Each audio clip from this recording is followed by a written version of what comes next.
Hello, today I am going to show how I teach vibrato. And to my former students who are waiting for this video, here it finally is. So the way I start vibrato, and either start, or actually in my case, since I don't really teach very young students to correct vibrato, I teach the wrist vibrato in the Russian school which I come from. The arm vibrato was never taught.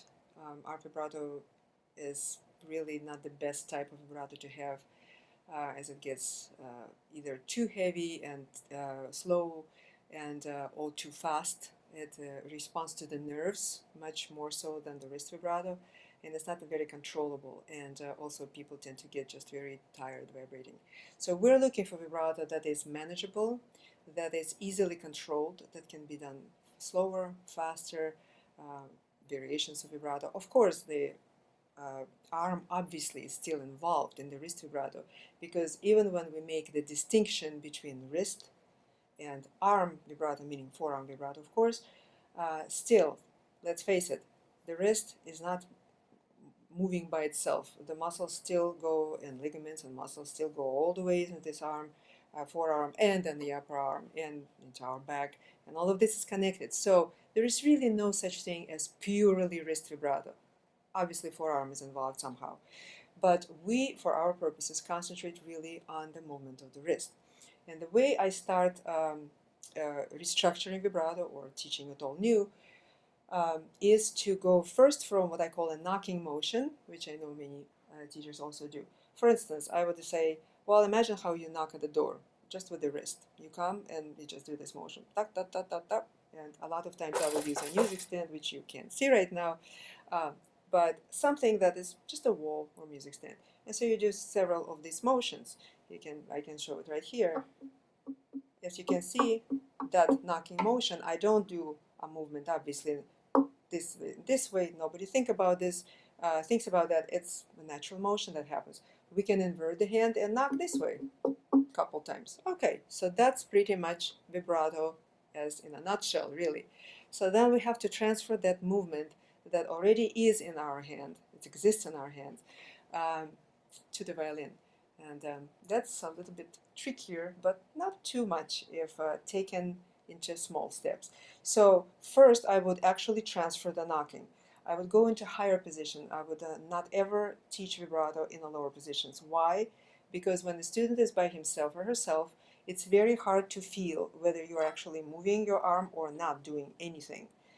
It usually gets involved. It's a bigger muscle, so the result is very often not what we would like to have when the student comes back from the practice at home. So this way, we sort of hang the violin on the thumb in a higher position, or at least we feel the violin, the body of the violin here in the various places. It could be all the way to almost the base of the thumb or somewhere nearby. I would not, of course, wrap like this. This will be too much. So sometimes going over and higher is a good idea. Sometimes a little bit lower is fine too. But you need to see that your student, or yourself, if you would like to do it, that you do exactly the same knocking motion, but only with this part of the hand. 1, 2, 3, 4, 5. I will do 5 motions and I will stop.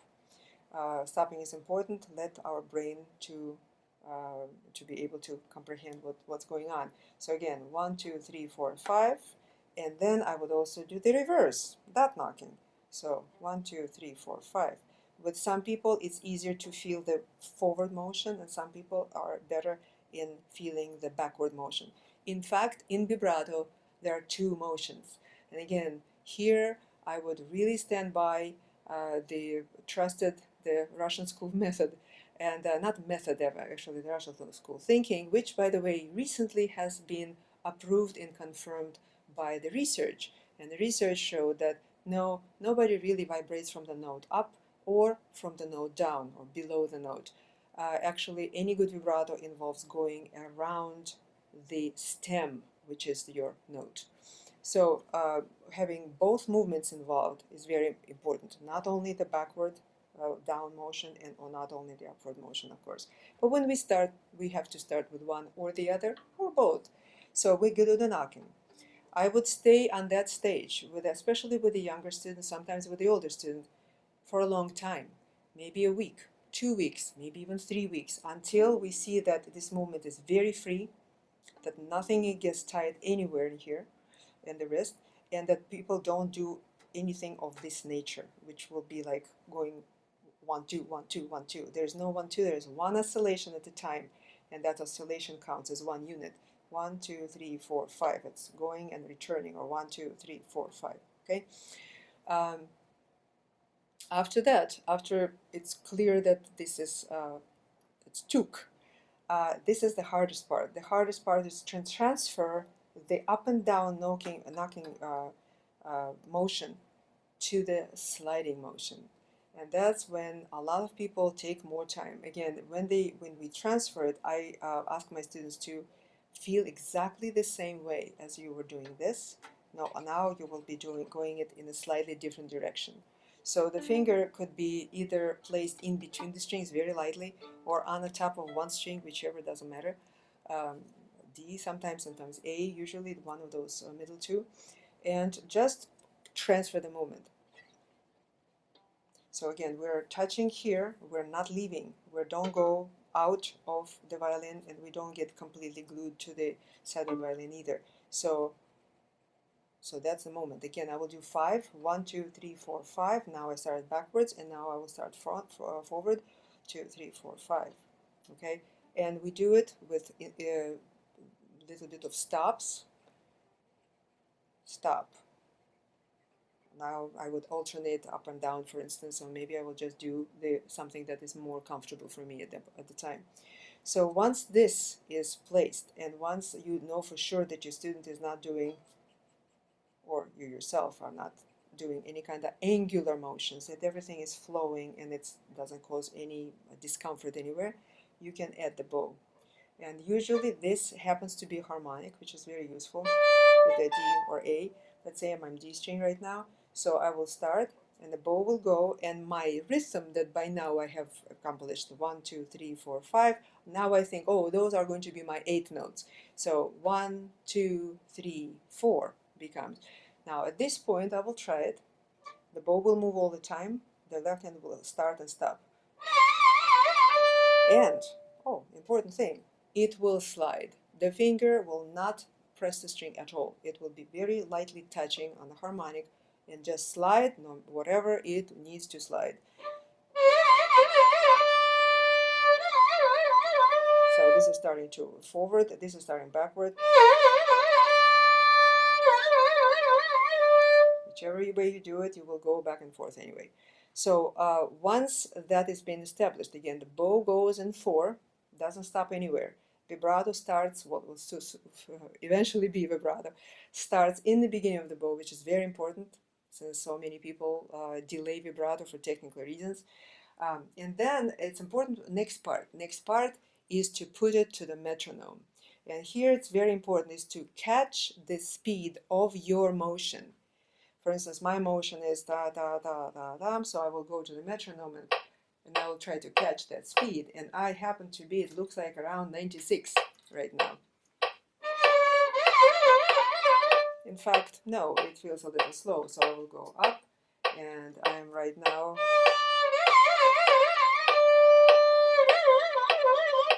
I'm around 99, but probably most likely for me, I'm at 100 and 101. So this is start point. For many beginners, it will be slower because their knocking motion will be slower. Therefore, the beginning of the tempo will be slower. But whatever it is, we start with the metronome and we do exercises in this sort of manner. So right now I'm 104.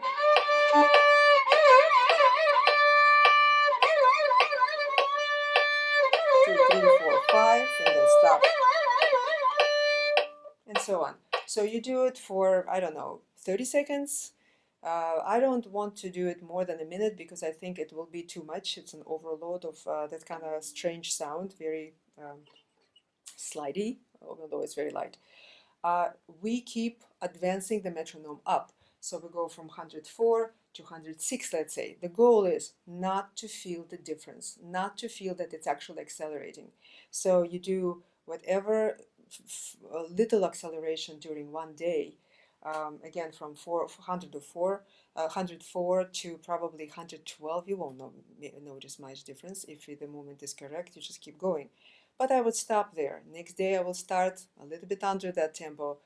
Again, just maybe even back from knocking, back to sliding, back to the metronome, a little bit below of what you left yesterday, and then you go above. So when in that manner you get to the 120 or about 120, which is a faster tempo, in which case that is a tempo. In this time, I suggest to convert the eighth notes, or eighth notes actually will stay the same, but to convert your thinking from duplets to triplets. And that means that this speed will remain exactly the same, but the metronome will be reset now. In order to make it triplets, we reset to 80. If we were 120, then we go to 80. So then the metronome is like this. Your movements are exactly what they were, but you're thinking in three now.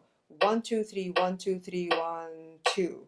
Or in other words, 1, 2, 3, 2, 2, 3, 3, 4. You're still in 4. Now your quarter note became quarter and a half.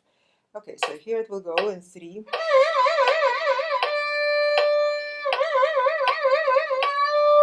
Notice that we are still sliding quite a bit, actually. The finger is very light, but no flexibility. Again, this is one of the things that I would not want people to get into. Oh, flexible joints. You know, everybody's joints are flexible. Unless you have arthritis, your joints are very flexible. They're just flexible by nature. So all these exercises of training flexibility of the joint, I find them completely, well, false, really, and useless, because it's already there. Especially with younger people. Again, if you don't have arthritis, you're flexible, fine. In this case, we are not worried about this. In fact, I hope you see it, my finger really doesn't change shape. I don't make it stay. I just don't do anything with this. I just allow it to slide in a very loose form as it is, and since it's not pressing, it's not changing in shape. Okay, so we now accelerate the metronome from the 80, and we go to up and up and up in the same very gradual manner. And somewhere around 112, when you get to the 112 or 113, 14, 16, 16, this is a faster tempo. We're in triplets, and in this tempo, as you notice, of course, it was a big jump from one tempo to another. Of course, as you accelerate, your sliding movement is getting smaller. You certainly don't want to force the hand to move as much as you did in the beginning. So by this time, it's much easier to do the smaller width of the movement, and that's, you know, on an A string, the same thing. So at this point, I suggest to start centering, what I call centering, which is you're on harmonic, and you're allowed the finger to press. You think about finger pressing, not even pressing, kind of leaning into the string, maybe 1/4 of the string, and then imagining that the tip of the finger is glued, like with a super glue. The rest of this remains the same light as it always was in these exercises, but the tip of the finger, just the skin. So perhaps to some people I wouldn't even say press. No, the word pressure is not a good word. Remove it, glue it to the string. And so here it is, slightly glued, and the same tempo.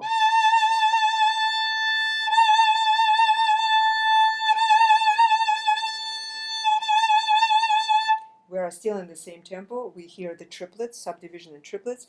If I allow myself to be a little bit more glued into the string, but still never pressing, in the exercise pattern, never pressing the whole string down, then you will hear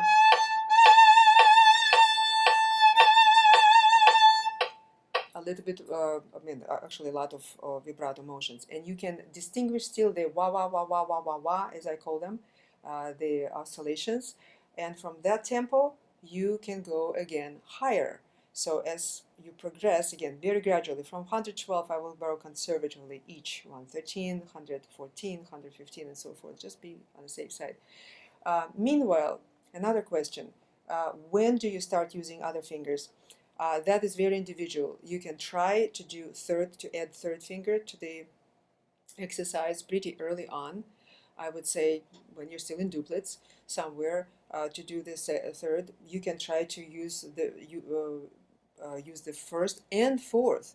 Some people actually are okay with the fourth. As long as it slides, it should not really pose a big problem. If it poses a problem, drop it.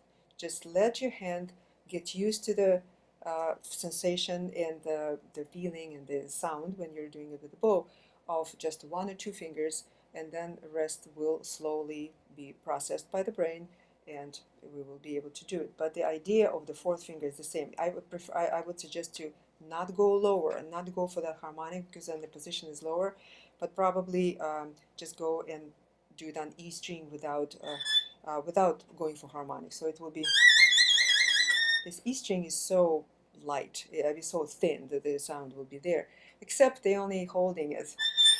Of course, holding like this when there's no note is kind of hard.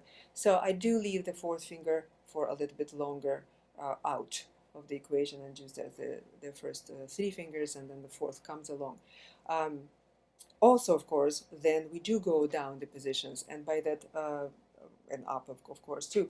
But when you are already with this motion, then you know that in fourth position you're still touching. In third position you may be touching or maybe not touching, but by now your hand already knows what to do. So good luck. I hope that has been helpful, and until our new meetings in the cyberspace.